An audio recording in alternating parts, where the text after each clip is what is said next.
Alright, so I'm making homemade mascarpone cheese, and I have some heavy whipping cream.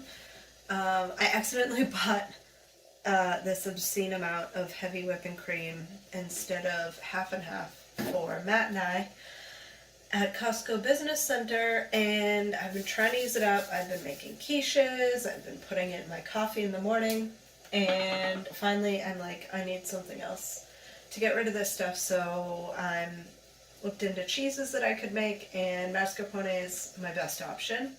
So I'm going to use this and citric acid. We use this when we make jams, and so we had this around the house, thankfully. And then I have my double boiler going here, and I have my ingredients measured out. So I'm going to add this in.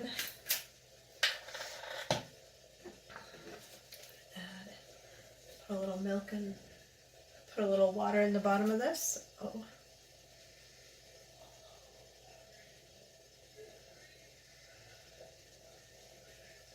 Alright, so I'm going to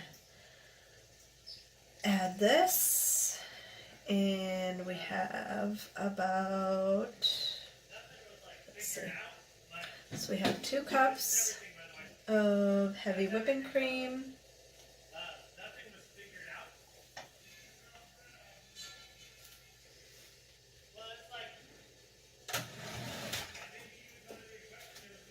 so I have my candid thermometer in here, and I'm going to bring this up to 190, and it's going to take a while. It'll probably take about 10 minutes for it to come up to 190. Alright, so we have hit 180, so we're going to go ahead and add in our citric acid using 1/4 teaspoon.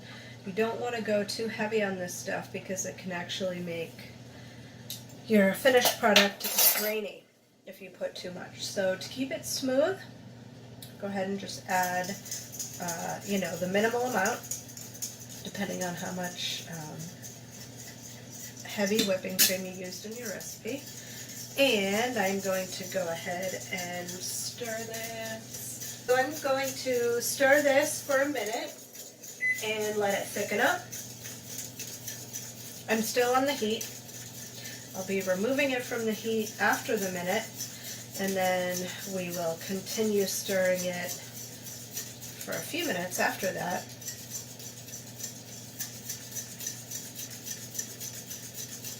And then I will be transferring it into a water bath. And then once it has chilled, I move it into the, most people use cheesecloth. I'm actually going to use a coffee filter to make this today, and I will show you that shortly.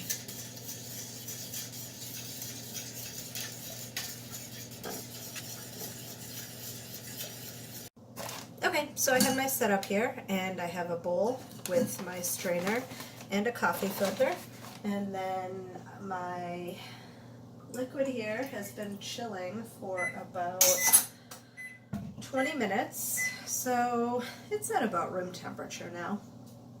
And I will go ahead and pour this in so that it can strain through. And so as you can see, it's actually pretty thick, and so it's only going to strain out a little bit of liquid. Okay, so I left this in the fridge overnight. I'm going to go ahead and take a look at it and see if it is fully formed. Oh boy. Alright, it is not as firm as I would have thought. It's definitely pretty soft, but let's see how it tastes. Hey, do you want to try my homemade mess? I'll try it. It's all cream, right? Yeah, it's heavy cream. Heavy cream in a different form. Is it lemony? A little bit, not heavily. Okay. What are you doing with that? I haven't decided. Normally you would turn it into tiramisu. Right. But yeah, I don't That's a good know. job. Yeah, I'm not gonna make it Whoa. into something with dessert. I'm gonna make it something savory, like a pizza or something. Greaselet. Oh, is it really greasy? Oh, Well, it's the heaviest cream we've ever used. It's I know. like heavier than, it's like out of the teat heavy. straight Right? from the cow. That's It's like, hilarious. it gets like, Okay, and so this is the finished product. It didn't set up as firmly as I would have liked. I was going for more of a cream cheese texture, but this came out closer to sour cream. So it'll be really easy to work with. I will probably make some things savory for myself and then maybe some things sweet for Matt.